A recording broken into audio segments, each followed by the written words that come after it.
Olá a todos, eu sou a doutora Heloísa Rus. Estamos hoje recebendo no podcast da SBG o professor Paulo Augusto Arruda Mello. O professor Paulo Augusto é professor titular da Escola Paulista de Medicina, ex-presidente do CBO, da SBG e é uma pessoa muito querida que foi meu orientador e na minha pós-graduação. Então é uma honra recebê-lo, professor. E o assunto que nós vamos falar hoje é sobre valorização profissional. Seja bem-vindo, professor. Muito obrigado pelo convite, é um prazer estar aqui nesse podcast. É uma atividade muito interessante criada pela atual diretoria da Sociedade Brasileira de Glaucoma, que está de parabéns. Muito obrigado pelo convite novamente. Professor, vamos dar início, querendo falar sobre valorização profissional. Qual a sua opinião sobre a chegada desses grandes grupos de investimento na oftalmologia e que impacto isso pode gerar para o profissional oftalmologista? Quando nós olhamos para o histórico da oftalmologia, eu lembro que o meu professor de propedêutica ficava escandalizado em ver um anúncio no jornal procurando um médico, nos classificados do jornal, por exemplo, o Estado de São Paulo. Tinha lá, ele falava assim, tem lá sapateiro, médico e tal, procurando profissional numa lista assim. Começa a haver uma mudança do cenário existente para a atuação do médico. Isso vem se acelerando muito, né? A gente assiste hoje uma situação completamente distinta de alguns anos atrás, mudando numa velocidade incrível desse momento. Hoje, grandes grupos investem adquirindo clínicas, adquirindo hospitais, trazendo de uma forma empresarial a saúde. E o recém-formado, ele tem uma dificuldade muito grande de se tornar um autônomo, porque mesmo que ele tenha capital suficiente para adquirir os equipamentos necessários, ou monte algum grupo de colega que eles possam junto comprar esses equipamentos, ainda a acreditação junto às seguradoras é um ponto muito importante, né? Hoje, a clínica particular é só para alguns, né? Existe toda uma medicina socializada e ele ter a possibilidade de conseguir esse credenciamento é uma situação muito difícil. Existe uma verticalização, existem as grandes clínicas, as grandes seguradoras hoje trazendo de tal forma, reduzindo o número de assistência e obrigando que se faça somente em algumas unidades os exames. Isso traz um grande estreitamento para exercer a medicina, exercer a oftalmologia de forma completamente liberal. Logicamente que isso é muito sentido nos grandes centros. Nas grandes capitais, isso está muito presente. Ainda em algumas regiões do país, ou regiões do interior, há possibilidade ainda, e talvez aí seja um cenário muito interessante aos jovens, a possibilidade de exercer nesses locais. Nós vamos ter agora, está chegando aquilo que eu falo, um tsunami de médicos vão chegar, né? E o cenário vai mudar muito rapidamente. Muito importante, eu acho que isso é um recado, uma orientação aos jovens, né? Se preparar adequadamente para o exercício da profissão. A concorrência vai ser muito grande e quem não tiver uma alta capacitação, evidentemente está condenado a trabalhar eternamente por um salário muito pequeno, né? Vai haver necessidade exatamente de uma grande qualificação e uma profissionalização. Essa é uma palavra que eu gosto de usar. Ser profissional é trazer um atendimento adequado com a melhor medicina do mundo e isso é uma coisa que os jovens precisam encarar dessa forma. Não, sem dúvida, professor. O senhor já até respondeu uma outra pergunta que seria, o que seria... Perdão. Né, como seria o cenário com a entrada, né, desse grande número de profissionais, né? Nós sabemos que não haverá formação acadêmica, residência para todos esses profissionais. Então, o senhor falou algumas sugestões, né, para o futuro, que o médico se capacite cada vez mais, né? E o senhor vê uma possibilidade, né, voltando ao assunto dessas grandes empresas, de melhora de honorários médicos, ou seja, a gente conseguiria um espaço para melhorar a remuneração profissional frente ainda esse cenário das grandes empresas, desses novos players? Luísa, quando a medicina é encarada como negócio, a situação é muito difícil. Na realidade, o ganho médico tem que ser fruto do seu trabalho e não trabalhar pelo ganho exatamente. O ideal é que o ganho médico venha em consequência do trabalho executado, né? Agora, quando a medicina é colocada como negócio, quando você assiste às empresas investindo em medicina, querendo um retorno econômico, começa a haver protocolos de conduta, começa a haver um engessamento das possibilidades, né? Exato. A gente se assiste, por exemplo, um paciente que faz um campo visual pela primeira vez e surge algum defeito no campo visual, você tem que repetir o campo visual, ver se aquilo é reprodutível e se podia fazer isso no mesmo dia, ou coisa assim, ou no dia seguinte. E existe já uma limitação, porque não faz parte do protocolo repetir um exame em 24 horas e coisas assim, né? Então, isso é um problema muito complicado. Naquilo que você colocou, quer dizer, essa chegada, nós não temos condições de dar formação a oftalmologistas de forma apropriada, né? O nosso sistema não está capacitado por isso. Foi muito fácil, numa penada governamental, aumentar o número de escolas, numa penada governamental, aumentar o número de vagas em algumas faculdades, criando aí um outro problema, que é a chegada de todo esse público querendo agora uma formação apropriada e não tem estrutura, porque existe evidentemente um gargalo, né? Não é fácil você formar um especialista, né? Então, esse ponto é um ponto muito complicado, mas esse cenário exige que o médico tenha boa capacitação se ele quer sobreviver. Senão ele vai ser um empregadinho segundo padrão, carimbando o seu ponto de entrada, ponto de saída.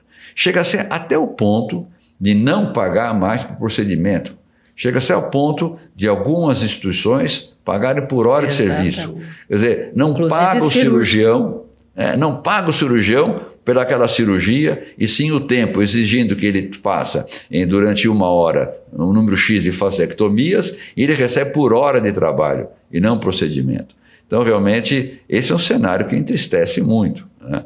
E a luta do Conselho Brasileiro de Oftalmologia, a luta da nossa sociedade de glaucoma tem que ser demonstrando que quantidade não tem como fruto final qualidade, né? Que a saúde pública vai ser prejudicada.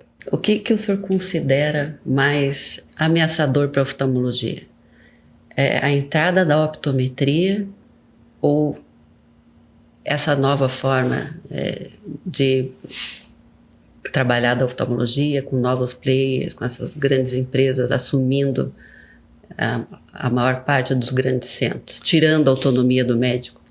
O grande problema é que existem alguns aproveitadores, né? Realmente, você fazer a refração não é alguma coisa que exige 6 anos de faculdade de medicina, mais 3 anos de residência médica, 9 anos para fazer a refração. Mas a consulta oftalmológica não é a refração. Você entender o que passa aquele paciente. A gente sabe que o glaucoma tem uma prevalência muito maior na população mais idosa, na população que se torna presbítera, na população que se de óculos para perto. E a grande oportunidade, numa consulta de óculos para perto, ser feito um diagnóstico de glaucoma que evitará a cegueira. Nem sempre a baixa visão é só uma refração. né? Uma série de outras causas, nós podemos ter, por exemplo, uma retinopatia, uma maculopatia que está se iniciando e, na realidade, se poderia tratar facilmente e vai se retardar o tratamento porque vai prescrever um óculos qualquer. Então, refração é um momento, né? Como a anamnese é um momento também, né? Em algumas instituições de língua inglesa, o paciente entra quase com a anamnese pronta, preenchendo quadradinhos na sala de espera das perguntas. Aquilo não é a consulta completa, mas aquilo já acelera algumas coisas, né? Então, evidentemente, se nós pensarmos na refração feita de forma indiscriminada por aí, né, é uma coisa muito triste, né? Então, isso eu acho que até vai desaparecer. Com os novos autorrefratores melhorando a qualidade, daqui a pouco essa profissão de optometrista como refração somente vai desistir, né? Esse é um cenário. O outro cenário é a optometria agora de nível superior, né? Que é uma situação melhor que já existe em uma série de países, optometria de nível superior, né? Mas o grande risco também é uma triagem feita por essa optometria, criando aí um cenário complicado, como já existe em alguns países, onde ele tria, o senhor vai para aquele médico, o senhor vai para aquele médico, e o médico fica dependente dessa triagem e acaba até vendo uma conivência não saudável, com comissões para cá e comissões para lá. Então é um outro cenário também que preocupa, né? Então é o que eu falei, se todo mundo fosse honesto, o mundo seria muito melhor, mas a realidade como ela é, preocupa a situação. Como preocupa também a outra colocação que você colocou, quer dizer, encarar a medicina como negócio, evidentemente que não vai ser salutar para a saúde pública. Me preocupa também muito a medicina encarada dessa forma, onde vai para a Bolsa de Valores, né? Você assiste hoje grandes empresas comprando hospital, preparando aquela clínica para aquela clínica ir para a Bolsa de Valores e ser vendida depois na Bolsa de Valores. É um negócio que vai ter um final muito triste. Via de regra, o que nós observamos, a optometria acaba sendo mais evidente, mais prevalente no interior. E a ameaça maior é para os oftalmologistas do interior, que eles acabam atuando em cidades menores, quando não chega o oftalmologista. Pelo menos no meu estado a gente observa isso. Então tem um trabalho bem interessante do jurídico da Associação Paranaense em cima desses optometristas. E acredito que o oftalmologista também precisa sair do seu lugar. O nosso cenário está mudando, mudando a forma de trabalhar. A gente também precisa atingir os pacientes. Tem muitas cidades que estão desprovidas de oftalmologista. Acredito que nessa situação o optometrista acaba entrando com maior facilidade. Mas e o que o senhor... qual seria a sua sugestão para a sobrevivência de um oftalmologista liberal no Brasil? Luiz, eu acho o seguinte, nós temos uma grande responsabilidade com a saúde pública. Enquanto o médico estava na zona de conforto, olhando só para o seu umbigo dentro da sua clínica, muito preocupado com a saúde pública em geral, a coisa estava completamente errada. Chegou o momento de entender que a refração é um problema de saúde, que a refração tem que ser feita e precisa trabalhar com uma logística apropriada para poder atender a população. Então nós temos que criar possibilidades da população ter esse atendimento. Logicamente que não é só atendimento. Não adianta ter o paciente com uma prescrição na mão se ele não consegue comprar o óculos também, né? Você tem que viabilizar também essa situação.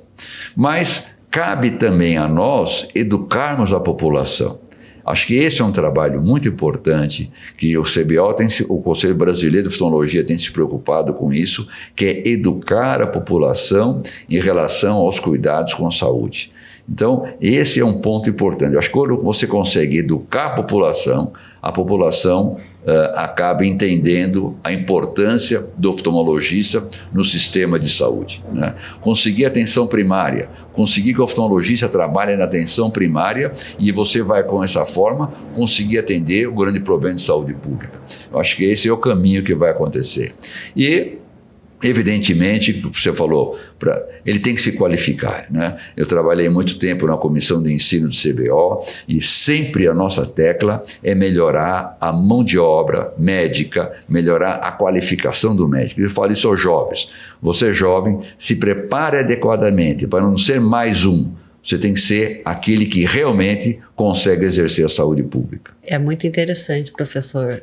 Inclusive, existem algumas políticas de atenção em clínica privada de pacientes SUS, né? Isso é possível de ser realizado, acaba diminuindo a demanda, né, no sistema público e acaba aproximando o oftalmologista da sua população, né, e exercendo seu papel de cidadão também.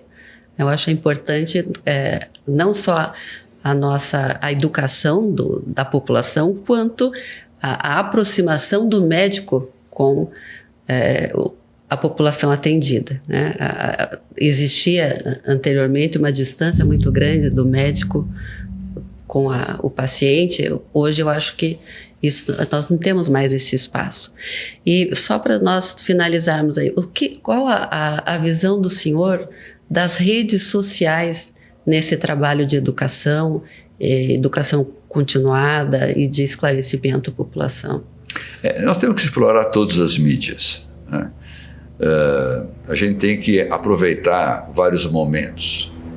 Eu sempre comento que as campanhas de saúde públicas são importantes. Então, por exemplo, campanha de vacinação, vai vacinar gripe, vai vacinar gripe a idoso. A prevalência lá de pessoas portadoras de glaucoma é muito maior que na pista de atletismo do Clube Pinheiros ou do Clube Paulistano. Então, saber direcionar, saber focar e encarar também as campanhas com um grande profissionalismo. Eu acho que isso é muito importante, a gente tem que aproveitar todas as mídias. A mídia impressa, a mídia televisionada, enfim, todas as mídias têm que ser apropriadamente feitas. E por isso, o que eu tenho estimulado no Conselho Brasileiro de Oftalmologia, que se contrate profissionais especializados para isso. Nós entendemos muito de cirurgia ocular, de colírios e coisas assim, mas não temos, evidentemente, a cultura que tem os profissionais que trabalham nas várias mídias diferentes, fazendo um projeto, tem que ter um projeto apropriado para que se divulgue aqueles conhecimentos de forma apropriada. E um outro problema tem que ser um processo educacional. Não é com uma mensagem que você vai fazer com que a população use o cinto de segurança no carro. Você precisa ter um processo educacional repetindo insistentemente até que aquilo fique sedimentado na população, né? A gente assiste isso. Houve um trabalho interessante da doutora Regina Selle, em que ela dava aula de glaucoma para os seus pacientes, eles retornavam depois do mês, faziam uma prova e a retenção era praticamente zero. Quer dizer, tem que ser um processo educacional. Temos que aproveitar todas as mídias com um projeto apropriado, mas um processo educacional para a gente conseguir implantar essa necessidade. É muito, muito bacana. Eu acho que as sociedades, né, tanto o CBO, no caso da SBG, tem um papel prioritário nesse sentido. Durante a pandemia, eu tive a oportunidade de participar do trabalho voluntário do CBO, de atendimento aos pacientes online, fazendo telemedicina. E grande parte dos pacientes atendidos, isso do Brasil todo, eram pacientes que queriam orientações, né? Poucos casos realmente graves, os casos que tiveram, nós conseguimos dar seguimento, mas a maioria do paciente queria ser orientado, queria saber um pouco mais sobre retinopatia diabética, sobre como é que ele fazia com glaucoma, se ele continuava o colírio, perdeu o segmento da cirurgia, degeneração macular. Então, conhecimento hoje é uma arma muito importante e muito valorosa. Então, professor, vamos finalizar aqui. Se o senhor quiser dar uma mensagem final para nossos ouvintes. Eu só reforçaria novamente o que eu já insisti, que a medicina encarada como negócio, a medicina quantitativa, ela não vai ter um bom resultado final. Nós precisamos realmente educar a população, educar até os médicos, para que a gente consiga um bom resultado pensando em saúde da nossa população. Muito obrigado pela entrevista. Imagina, professor. Nós vamos finalizar, agradecer a sua participação. Nós não colocamos que, além do que, é a voz mais bonita do glaucoma e da oftalmologia. Agradecer, professor Paulo, pela sua presença, pelas considerações bastante importantes. E eu sou Heloísa Ruz. Finalizamos mais um podcast da SBG.